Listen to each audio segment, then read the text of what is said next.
وہ تب تو یاد آتا ہے، لیکن ان کی زندگی میں اگر ہم ان کی خدمت کر لیں تو ہم دنیا میں بھی کامیاب ہیں اور خدا کی قسم آخرت میں بھی کامیاب ہوں۔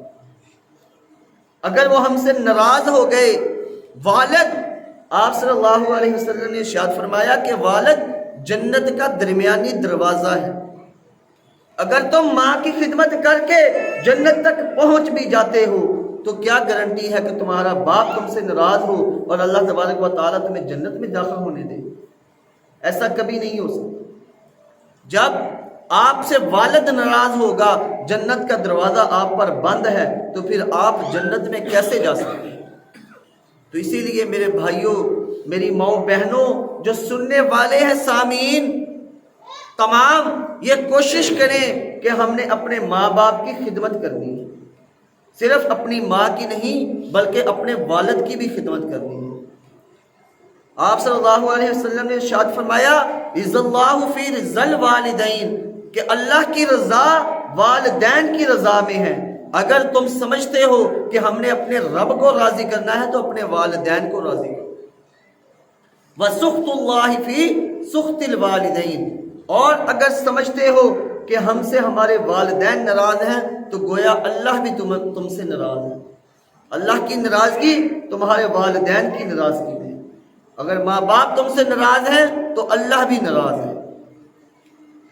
تو اس لیے تیاری کریں اور اپنی آخرت کی زندگی کی فکر کریں۔ وَمَا الْحَيَاةُ الدُّنْيَا إِلَّا مَتَاعُ الْغُرُورِ، یہ دنیا کی زندگی دھوکے کے سامان کے علاوہ کچھ نہیں۔ یہ دنیا تو گویا ایسے ہی ہے جیسے تم گندم کو بیچتے ہو، اسے پانی وغیرہ دیتے ہو، اور جب وہ پک کر بڑی ہو جاتی ہے تو اس میں سے دانے نکلتے ہیں، پھر تم ان کا آٹا بناتے ہو۔ تو یہ زندگی، دنیا کی زندگی بھی انتہائی قلیل زندگی ہے۔ اگر ہم 50,000 سال کے ایک دن کے مقابلے میں اس دنیا کی زندگی کو دیکھیں تو گویا ہم دنیا کے اندر کتنی کی دیر رہیں گے؟ کوئی 2-4 منٹ، کوئی حد رہ لے گا تو 1 گھنٹہ۔ اگر 100 سال کا بھی بندہ ہو تو وہ گویا 1 گھنٹہ قیامت کے مقابلے میں دنیا کے اندر ٹھہرا ہے۔ تو آپ اپنی اتنی لمبی زندگی کو خراب کر رہے ہیں صرف اپنے چند دنوں کے لیے جو آپ نے دنیا میں گزارنے ہیں۔ یہ دنیا کی زندگی انتہائی چھوٹی زندگی ہے۔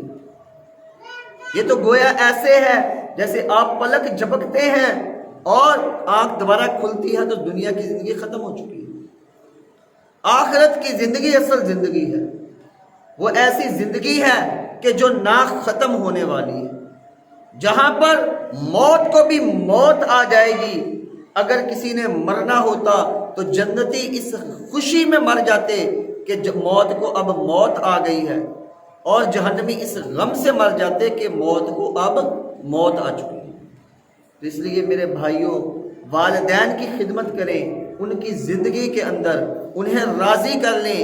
اگر کسی کے والدین حیات ہیں تو وہ اپنے والدین سے گلے ملیں، ان سے کہیں کہ بابا جانی آپ مجھ سے راضی ہو جائیں۔ میں گارنٹی دیتا ہوں کہ کوئی باپ ایسا نہیں کہ جو اپنے بیٹوں سے ہمیشہ ناراض رہے۔ آپ ان کے ساتھ حسن سلوک کریں، ان کی خدمت کریں، وہ 1-2-4 دن میں آپ سے ضرور راضی ہو جائے گا۔ آپ جو ان کو کام ناپسندیدہ ہیں وہ کام چھوڑ دو۔ ہاں، اگر وہ آپ کو شرک کا حکم دیتے ہیں تو یہاں پر ان کی نافرمانی جائز ہے، یہاں پر آپ ان کی نافرمانی کر سکتے ہیں کہ اگر وہ آپ کو حکم دیتے ہیں کہ آپ نماز نہ پڑھنے جاؤ، آپ روزہ نہ رکھو، آپ یہ بتوں کی عبادت کرو، تو ایسا تو ہمارے ہاں کوئی والدین حکم نہیں دیتا، تو پھر ہمیں انہیں ان کی زندگی میں راضی کرنا ہے۔ آپ صرف اپنے والدین سے اتنا کہہ دیتے ہیں نا، بابا جانی آپ فکر نہ کریں، ہم ہیں، آپ بے فکر ہو کے گھر میں بیٹھیں، آپ کو جس چیز کی طلب ہو اس کا ہمیں حکم کیجئے، ہم بجا لائیں گے، تو گویا ان کی زندگی چند سال بڑھ جاتی ہے۔ صرف ان کا خون نہیں، ان کی زندگی بھی بڑھ جائے گی۔ ان کی زندگی کے اندر ان کی خدمت کیجئے۔ ہم کیا کرتے ہیں؟ والدین کو جب وہ زندہ ہوتے ہیں تو کھانے پینے تک کے لیے تنگ ہوتے ہیں، اور جب وہ مر جاتے ہیں تو پھر ان کی طرف سے صدقہ کے نام پر 10 دیگیں بانٹ دیتے ہیں۔ اگر یہی 10 دیگیں ان کی زندگی کے اندر ان کو کھلائی ہوتی تو شاید وہ مر ہی نہ رہے ہوتے۔ اگر وہ مرتے بھی تو اتنے دکھ میں تو نہ مرتے کہ میری اولاد میری خدمت نہیں کرتی، وہ خوشی خوشی دنیا سے جاتے کہ میری اولاد فرما بردار ہے، میرے بعد میری بیوی کا خیال رکھ لے گی۔ اگر آپ اتنی گندی اولاد ہوں گی کہ اپنے والدین کو ان کی زندگی میں ہی تنگ کیا ہوگا، تو وہ جب دنیا سے جا رہا ہوگا تو وہ سوچے گا پتہ نہیں میرے بعد بھی یہ میرے باقی جو چھوٹے بچے ہیں یا میری بیوی ہے اس کی خدمت کریں گے یا نہیں کریں گے، اس بیچاری کا کیا ہوگا۔ تو آپ اپنے والدین کو راضی کر لیں اس سے پہلے کہ آپ دنیا سے چلے جائیں، اور دنیا سے جانے کے لیے کسی کی عمر کی کوئی شرط نہیں ہے۔ لازمی نہیں ہے کہ میں نے یہاں سے اترنا ہے اور اپنے گھر جانا ہے۔ یہ بھی ضروری نہیں کہ ہم نے نماز پڑھنی ہے، ہو سکتا ہے نماز کھڑی ہونے سے پہلے ہمیں موت آ جائے، اور موت نے جب آنا ہے اس نے عمر نہیں پوچھنی، یہ نہیں پوچھنا کہ تجھے موقع ملا تھا یا نہیں ملا تھا۔ موت کا جو وقت مقرر ہے اجل مسمى، اس میں 1 منٹ کی آدھے سیکنڈ کی بھی ادھر ادھر تاخیر نہیں ہوگی۔ جہاں پہ لکھی ہے، جس حال میں لکھی ہے اس حال میں اور وہاں پر آ کر رہے گی۔ تو اس لیے موت کی تیاری کریں اور اپنے آپ کو اپنے گھر والوں کو جہنم سے بچائیں۔ اللہ تبارک و تعالیٰ سے دعا ہے کہ اللہ رب العزت ہمیں والدین کی فرما برداری کرنے کی توفیق عطا فرمائے۔ وآخر دعوانا الحمدللہ رب العالمین، آمین۔